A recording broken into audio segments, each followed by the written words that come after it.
नमस्कार. आज आपण दादाभाई नौरोजी यांच्या जीवनाच्या संदर्भातली माहिती जाणून घेणार आहोत. भारतीय राष्ट्रीय काँग्रेसचे एक संस्थापक, थोर नेते आणि अर्थशास्त्रज्ञ असलेल्या दादाभाई नौरोजींचा जन्म हा 4 सप्टेंबर 1825 रोजी मुंबईमध्ये झाला बरं. एका पारशी कुटुंबामध्ये.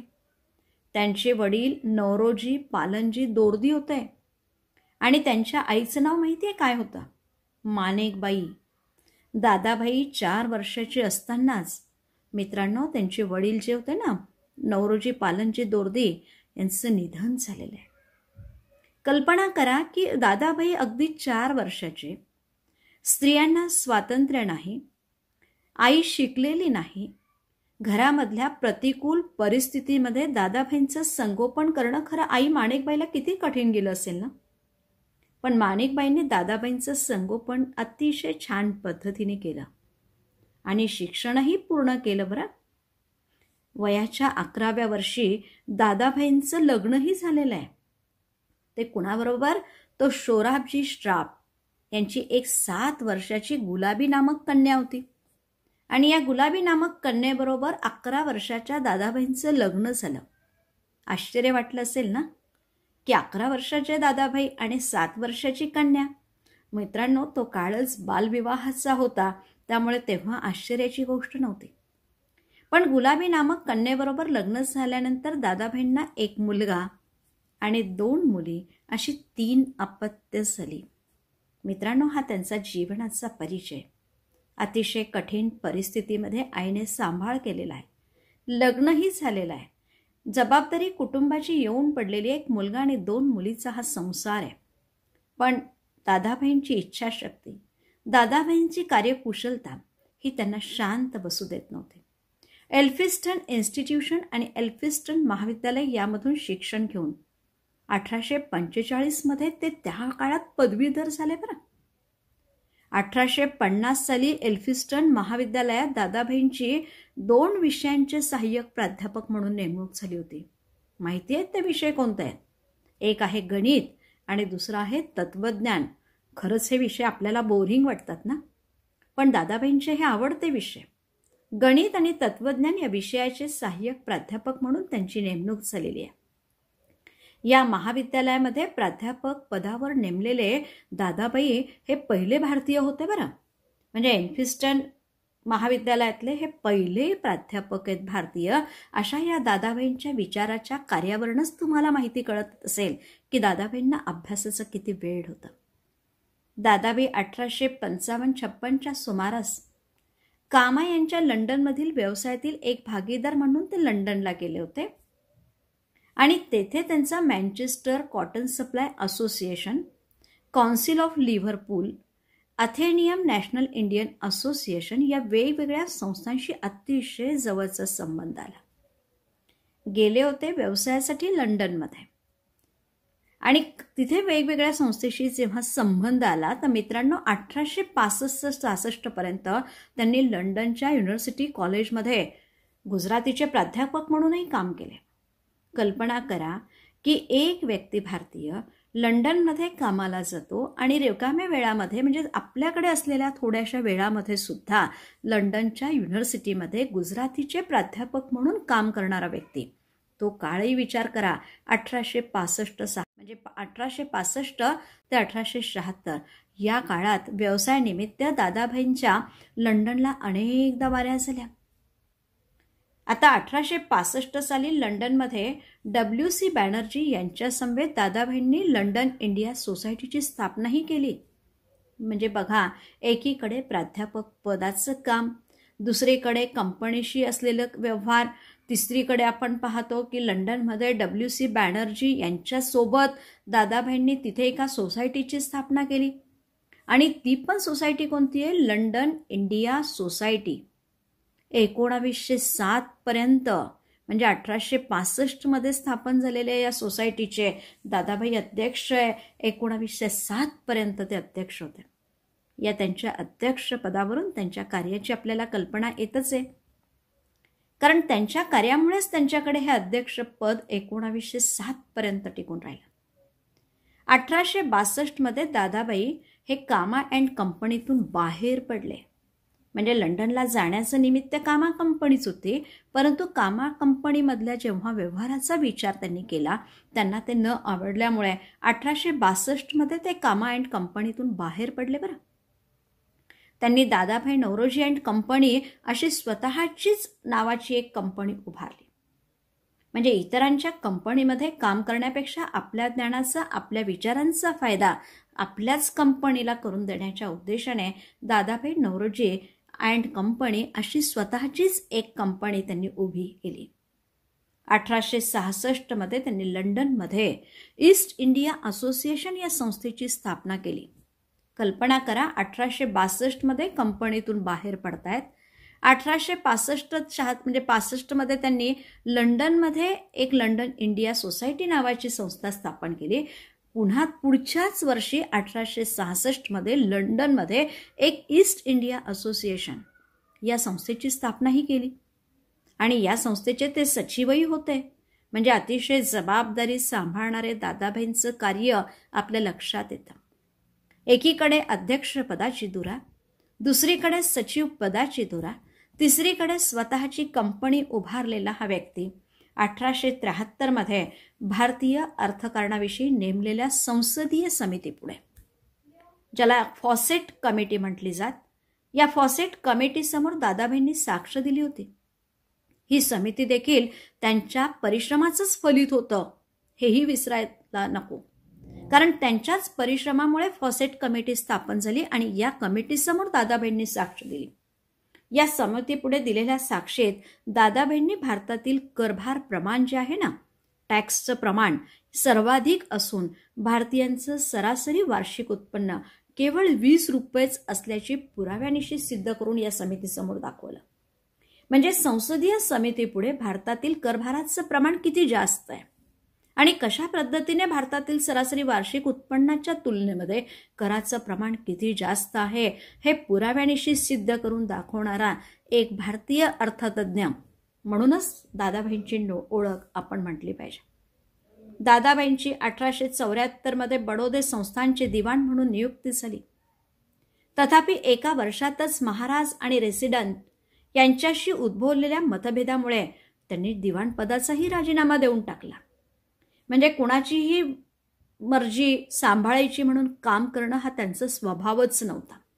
म्हणून बडोदा संस्थानचं दिवाण म्हणून नियुक्ती झाली, पण महाराज आणि रेसिडेंट यांच्यामध्ये जे काही मतभेद झाले, या मतभेदामुळे तिथे काम करणं दादाभाईंना आवडेनासंच झालं आणि म्हणून दिवाण पदाचा राजीनामाही त्यांनी देऊन टाकला. जुलै 1875 ते मुंबई नगरपालिकेचे सभासद म्हणून आणि नगरपालिकेच्या शहर परिषदेवर सुद्धा निवडून आले. मित्रांनो, एका नगरपालिकेचं सभासद होणं आणि शहर परिषदेवर निवडून येणं यावरूनच त्यांची असलेली ख्याती आपण ओळखू शकतो. 1876 या दोन्ही पदाचा राजीनामा देऊन ते लंडनला गेले. त्यांच्या दृष्टिकोनातनं पद महत्त्वाचे नव्हतं, कार्य महत्त्वाचं होतं हे स्पष्ट होतं. म्हणून नगरपालिकेचं सभासद पद असेल किंवा नगरपालिकेच्या शहर परिषदेवर झालेली निवड आहे, या पदांचा, दोन्ही पदांचा राजीनामा देऊन ते लंडनला गेले. 1883 ते जस्टिस ऑफ पीस झाले आणि दुसऱ्यांदा मुंबई नगरपालिकेवर निवडून आले. कल्पना करा की एक व्यक्ती पदाचा त्याग केल्यानंतर पुन्हा निवडून येतो, यावरनं त्यांच्या कार्याची महती आपल्या लक्षात येते. ऑगस्ट 85 गव्हर्नर लॉर्ड रे यांच्या निमंत्रणावरून दादाभाईंनी मुंबई विधान परिषदेचं सदस्यत्वही पत्करलं. त्या वर्षाच्या अखेरीला दादाभाईंनी भारतीय राष्ट्रीय काँग्रेसच्या संस्थापनेत महत्त्वाचा वाटा उचलला. काँग्रेसच्या अध्यक्षपदाचा 3 वेळा बहुमान सुद्धा त्यांना लाभलाय. मित्रांनो, ते 3 वेळेस मिळालेले बहुमान जे वर्ष होते ना, ते एक 1886, दुसरं आहे 1893 आणि तिसरं आहे 1906. म्हणजे 3 वेळा राष्ट्रीय काँग्रेसचं अध्यक्षपदाचा बहुमान मिळणारा व्यक्ती, यावरनंही तुम्ही कल्पना केली तरी चालेल की किती महत्त्वाचं कार्य, त्यांच्यावर असलेला लोकांचा विश्वास, ही त्यांची नियुक्ती आपल्याला दाखवून देते. 1902 साली दादाभाई लंडनच्या हाऊस ऑफ कॉमन्समध्ये लिबरल पक्षातर्फे सदस्य म्हणून सेंट्रल फिन्झरीमधून निवडूनही आले. ब्रिटिश संसदेचे सदस्यत्व मिळवणारे आणि भारताच्या स्वातंत्र्यास्तव संसदेमध्ये आवाज उठविणारे दादाभाई हे पहिले भारतीय होत बरं.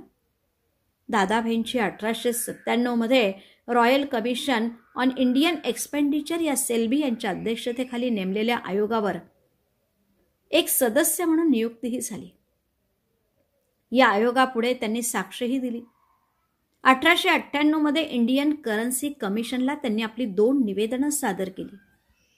ॲम्स्टरडॅम येथे 1905 साली भरलेल्या आंतरराष्ट्रीय समाजवादी महासभेसाठी, इंटरनॅशनल सोशलिस्ट काँग्रेससाठी बरं दादाभाईंनी भारताचं प्रतिनिधित्वही केलेलं आहे. म्हणजे कल्पना करा की 1905 भरलेल्या आंतरराष्ट्रीय समाजवादी महासभेसाठी दादाभाईंनी प्रतिनिधित्व केलंय. 1906च्या कलकत्ता काँग्रेसमध्ये भारताच्या समस्यांवर स्वराज्य हा एकमेव उपाय असल्याची घोषणा करणारा व्यक्ती जर कोण असेल तर ते दादाभाई नौरोजी आहे. म्हणून भारताच्या समस्यावर स्वराज्य हा एकमेव उपाय असल्याचेही त्यांनी 1906 झालेल्या कलकत्त्याच्या काँग्रेसमध्ये घोषित केलंय. इंग्लंडमधील commerce, India, contemporary review, the daily news, the Manchester, Guardian, Pearson's magazine यासारख्या महत्त्वाच्या नियतकालिकांमधून दादाभाईंचे अनेक लेख आणि निबंधही प्रसिद्ध झाले होते बरं. 1848 साली स्थापन झालेल्या students literary and scientific society या संस्थेच्या स्टुडंट्स लिटररी मिसेलनी या मासिकामधून त्यांचे नियमित लेख आहेत बरं. म्हणजे सातत्याने आपल्या विचारांना लेखणीच्या माध्यमातून इतरांपर्यंत पोहोचवण्याचा प्रयत्न दादाभाईंनी सातत्याने केलेला आहे. म्हणून students literary and scientific society या संस्थेच्या स्टुडंट्स लिटररी मिसेलनी या मासिकांमधून त्यांनी 1850 नियमित लेख लिहिले. ज्ञानप्रकाश नावाचे एक गुजराती नियतकालिकही त्यांच्या संपादकाखाली प्रसिद्ध होईल. म्हणजे स्वतः संपादक असलेलं ज्ञानप्रकाश नावाचं एक मासिक जे गुजराती नियतकालिक आहे हे दादाभाईंनी चालवलं. 1889 आपल्या काही सहकाऱ्यांच्या मदतीने दादाभाईंनी रास्त गुफ्तार, ट्रूथ टेलर नावाचे एक गुजराती साप्ताहिकही सुरू केले आणि त्याचे 2 वर्ष संपादनाचंही काम केलं. हे साप्ताहिक पुरोगामी विचारांसाठी प्रसिद्ध होतं बरं. म्हणजे अतिशय पुरोगामी विचाराचे हे असलेले मासिक ज्याचं संपादन करण्याचा कार्य दादाभाईंनी केलेलं आहे. म्हणून दादाभाईंनी 1878 पॉवर्टी ऑफ इंडिया नावाची एक पत्रिकाही प्रसिद्ध केली आणि या पत्रिकेचेच पुढे पुनर्मुद्रित आणि विस्तारित अशा अनेक ग्रंथामध्ये रूपांतर करण्यात येऊन तो ग्रंथ आजही लंडनमध्ये कोणत्या नावाने ओळखला जातो माहिती आहे? Poverty and unBritish rule in India. म्हणजे poverty and unBritish rule in India या शीर्षकाने प्रथम 1901 आणि नंतर 1911 प्रकाशित करण्यात आलेला हा ग्रंथ मित्रांनो अतिशय गाजलेला आहे. Poverty in India, the condition of India यासारखे निवडक निबंध, हाऊस ऑफ कॉमन्समध्ये केलेली भाषणं, royal commission of the administration of expenditure in India या आयोगाशी त्यांनी केलेला जो काही पत्रव्यवहार होता आणि इतर त्यांची निवडक जी भाषणे होती ना, या सर्व वेगवेगळ्या भाषणांचा किंवा त्यांच्या लेखनाचा यामध्ये महत्त्वाचा जो भाग आहे यांचा उपयुक्त ग्रंथामध्ये अंतर्भाव करण्यात आला.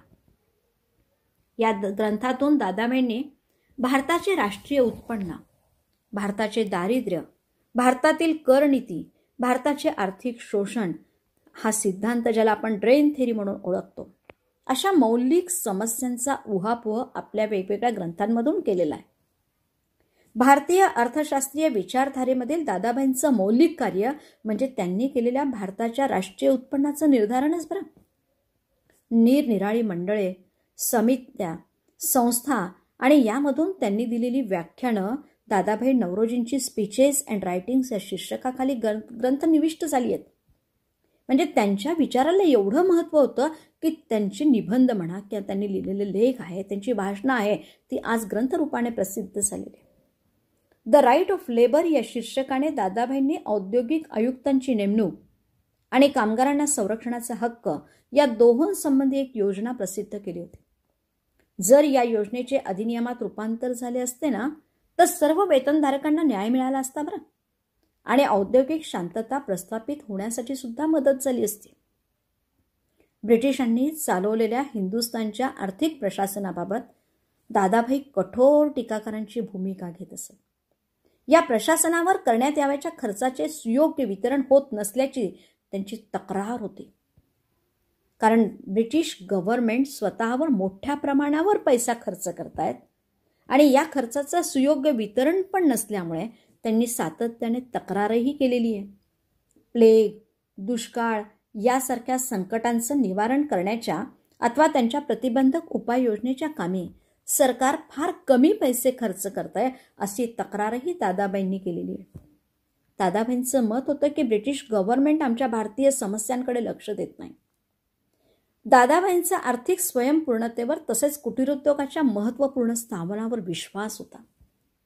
कारण त्यांच्या मते जर भारताला पुन्हा एकदा स्वराज्य प्रस्थापित करायचं असेल तर आर्थिक स्वयंपूर्णता अत्यंत आवश्यक आहे. आणि या आर्थिक स्वयंपूर्णतेसाठी कुटीरोद्योगांना महत्त्वाचं स्थान देणं गरजेचं आहे.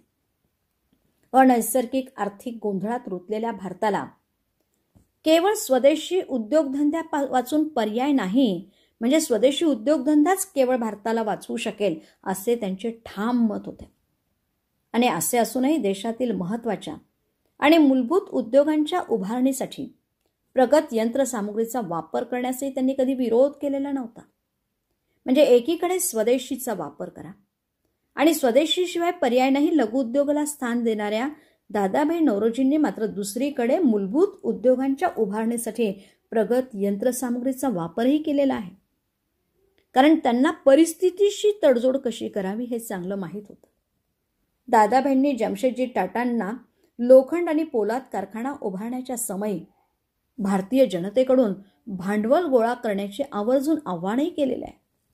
म्हणजे मोठ्या उद्योगांना सपोर्ट करण्यासाठी त्यांनी मित्रत्वाच्या नात्याने जमशेदजी टाटा यांना लोखंड आणि पोलाद कारखाना उभारण्यासाठी मदतही केलेली आहे. त्यांनी आवाहन केलं होतं की तुम्ही लोकांकडनं भांडवल गोळा करा. परदेशी प्रवासाचा दादाभाईंच्या व्यक्तिमत्वावर आणि चारित्र्यावर सखोल परिणाम झाला. कारण सातत्याने कामानिमित्ताने परदेशांचा त्यांचा प्रवास, तिथल्या विचारांचा अनुभव, तिथल्या झालेल्या लोकांची भेटगाठ, त्यामुळे व्यक्तिमत्वावर आणि चारित्र्यावर सखोल असा परिणाम झालेला होता. स्वतः उदारमतवादी पश्चिमी शिक्षण घेतल्यामुळे दादाबाईंना त्या शिक्षण पद्धतीबद्दल आदर होता बरं. कारण स्वतः दादाबाईंनी इंग्रजी शिक्षण घेतलं होतं. उदारमतवादी पश्चिमी शिक्षण घेतल्यामुळे त्या शिक्षणाविषयी त्यांची आस्था होती, आदरही होता. ब्रिटिशांनी पाश्चात्य शिक्षण पद्धती भारतात आणून तिचा प्रसार केल्याबद्दल भारताने नेहमीच इंग्लंडशी कृतज्ञ राहिलं पाहिजे, आहे ना, कृतज्ञता व्यक्त केली पाहिजे अशी भावना सुद्धा दादाभाई व्यक्त करत होते. तिच्या पोटीच त्यांनी अनेक हिंदी तरुणांना उच्च शिक्षणार्थ परदेशी जाण्यास सहाय्यही केले होते. कारण त्यांना असं वाटायचं की मी जसा शिक्षण घेऊन तयार झालोय तसं माझ्या बांधवांनी सुद्धा शिक्षण घेतलं पाहिजे. म्हणून अनेक हिंदी तरुणांना उच्च शिक्षणासाठी परदेशी जाण्यासाठी दादाभाईंनी सहकार्य केलं. यावरूनच त्यांच्या शिक्षणासंबंधीची आस्था आपल्याला कळाल्याशिवाय राहत नाही. दादाभाईंचं व्यक्तिमत्व विकसित करण्यामध्ये त्यांचा ग्रंथ आणि मित्र या दोन गोष्टींचा मोठा वाटा असल्याचे आपल्याला दिसून येते. कारण आज दादाभाई नौरोजींच्या व्यक्तिमत्वाची आपल्याला जी जाणीव होते ना, ही ग्रंथ आणि मित्र हे दोन त्यांचे साथीदार असते आणि म्हणूनच त्यांच्या विचारामध्ये, व्यक्तिमत्वामध्ये विकसित झालेला आपल्याला पाहायला मिळतो. फिरदौसीचा शहानामा, वॉटचे इम्प्रुव्हमेंट ऑफ माइंड, तसेच कार्लाइल, मिल व स्पेन्सर यांच्या ग्रंथांनी सुद्धा दादाभाईवर मोठा ठसा उमटविला होता. विशुद्ध विचार, आचार आणि उच्चार यांचे महत्त्व विशद करणारा द ड्युटीज ऑफ द झोरोस्ट्रियन्स हा स्वतः लिहिलेला ग्रंथ ते नेहमी स्वतः जवळ बाळगीत. दादाभाईंना अगणित देश विदेशी परदेशी स्नेही होते बरं. कारण आपल्या देशामधले तसेच परदेशातले अनेक स्नेही मित्रसण त्यांनी जोडलेले होते. आपल्या खाजगी जीवनामध्ये दादाभाईंचे वर्तन जर तुम्ही बघितले तर अतिशय साधे असे होते, परंतु भारदस्त. त्यांच्या पत्रामधून त्यांच्या सत्यप्रिय आणि कनवाळू स्वभावाची आणि चारित्र्याची ओळख आपल्याला पडते. त्यांना ग्रंथाचे अतिशय वेड होते बरं. आपला मोठा ग्रंथसंग्रह त्यांनी बॉम्बे प्रेसिडेन्सी असोसिएशन या संस्थेमध्ये अर्पण केला. कारण मोठे ग्रंथसंग्रह त्यांच्याकडे होते, पण स्वतःकडे न ठेवता इतरांनाही त्याचा उपयोग व्हावा म्हणून त्यांनी बॉम्बे प्रेसिडेन्सी असोसिएशन या संस्थेसाठी आपले मोठे ग्रंथसंग्रह अर्पण केले. Framji institute, Irani fund, Parsi gymnasium, widow remarriage association, Victoria and Albert museum, royal Asiatic society यासारख्या अनेक संस्था आणि संघटनांचीही त्यांनी स्थापना केली. मित्रांनो, यावरून आपल्या लक्षात येतं की दादाभाई नौरोजी कधीही शांत बसले नाही. एकीकडे आर्थिक व्यवहाराच्या संदर्भात चर्चा करत असताना दुसरीकडे एक समाज सुधारक या नात्याने समाजाशीही त्यांनी नाळ जुळलेली होती. एक समाज सुधारक म्हणून दादाभाईंचं लौकिकही होता बरं. जातीनिष्ठ मर्यादा पाळणं त्यांना मान्य नव्हतं. स्त्री पुरुष समानता, स्त्री शिक्षण यांचा त्यांनी सतत पुरस्कार केला. The students literary and scientific society या संस्थेच्या वतीने त्यांनी मुलींसाठी 3 मराठी आणि 4 गुजराती शाळा उघडल्या. कल्पना करा तो काळ, आणि या काळामध्ये मुलींसाठी 3 मराठी आणि 4 गुजराती शाळा उघडणं म्हणजे दादाभाईंच्या कार्याला खरंच आपण नमन करण्यासारखंच आहे. दादाभाईंच्या या समाज कार्याला जगन्नाथ शंकर शेठ यासारख्यांनी सुद्धा मोठा हातभार लावला. त्या काळात दादाबाई हे प्रखर राष्ट्रवादी वृत्तीचे होते. कलकत्ता काँग्रेसमधील केलेल्या आपल्या भाषणात त्यांनी सन हेनरी कॅम्पबेल बॅनरमनच्या पुढील वाक्यानेच प्रारंभ केला होता. आणि ते वाक्य काय होतं माहिती आहे सन हेनरी कॅम्पबेल बॅनरमनचं? चांगले सरकार हे काही जनताप्रणित सरकारला पर्याय ठरू शकत नाही. म्हणजे चांगलं सरकार हे काही जनताप्रणित सरकारला पर्याय ठरू शकत नाही. याच भाषणात त्यांनी असे घोषित केले, आम्ही कोणत्याही कृपेची याचना करीत नाही. आम्हाला फक्त न्याय हवाय. सर्व गोष्टी सारांश रूपाने स्वराज्य या एकाच शब्दात सांगता येतील. ते स्वराज्य कसे, तर युनायटेड किंगडमचे किंवा वसाहतीचे. दादाबाई हे मवाळ पक्षाचे असून घटनात्मक राज्य पद्धतीवर त्यांचा दृढ विश्वास होता. दादाबाई हे प्रभावी वक्ते होते. इंग्रजी आणि गुजराती या दोन्ही भाषांवर त्यांचं प्रभुत्व होतं बरं. सर दिनशा वॉन्चा यांनी म्हटल्याप्रमाणे दादाभाई नौरोजी हे भारतीय राज्यशास्त्रज्ञ तसेच अर्थशास्त्रज्ञ यांचे जनक मानले जातात. परकीयांच्या वर्चस्वाखाली भारतातील आर्थिक घटनांचे विशदीकरण किती नितांत आवश्यक आहे हे दादाभाईंनी आपल्यानंतरच्या अर्थशास्त्रज्ञांना दाखवून दिलं. आर्थिक प्रक्रियेचं वास्तव्य आणि परिपूर्ण चित्र त्यांनी उभं केलेलं होतं. न्यायमूर्ती रानडे व नामदार गोपाळकृष्ण गोखले या आर्थिक विचारवंतांनी दादाभाईंच्या परिपूर्ण चित्रातील काही भाग जरी सुधारले तरी त्या चित्राचा मूळचा आकृतिबंध आढळच राहील. भारताचे श्रेष्ठ पितामह हे सार्थ बिरुद त्यांना लावण्यात येतं. भारताच्या राष्ट्रीय आंदोलनाच्या इतिहासात त्यांचे नाव, मित्रांनो, त्यांचे नावच नाही तर त्यांचे कार्य सुद्धा चिरंजीव स्वरूपाचे आहे. अशा या दादाभाईंचे निधन मुंबई येथे झालेले आहे. मुंबई येथे निधन झालेल्या दादाभाईंच्या संदर्भात जर विचार केला तर मित्रांनो 30 जून 1917 हा त्यांच्या जीवनातला शेवटचा दिवस. 30 जून 1917 रोजी दादाभाई आपल्याला सोडून निघून गेले. अशा दादाभाईंच्या जीवनाच्या कार्याची ओळख आपल्याला करून घ्यायची आहे. पण या जीवन परिचयातूनच त्यांच्या कार्याची ओळख आपल्याला कळून येते. त्यांच्या या जीवन कार्यातूनच त्यांच्यावर झालेल्या विविध विचारांचा असलेला प्रभाव, त्यांच्या कार्याचा असलेला प्रभाव आणि यातूनच त्यांची विचारसरणी आणि त्यांनी केलेलं कार्य आपण पुढील भागात जाणून घेणार आहोत. धन्यवाद.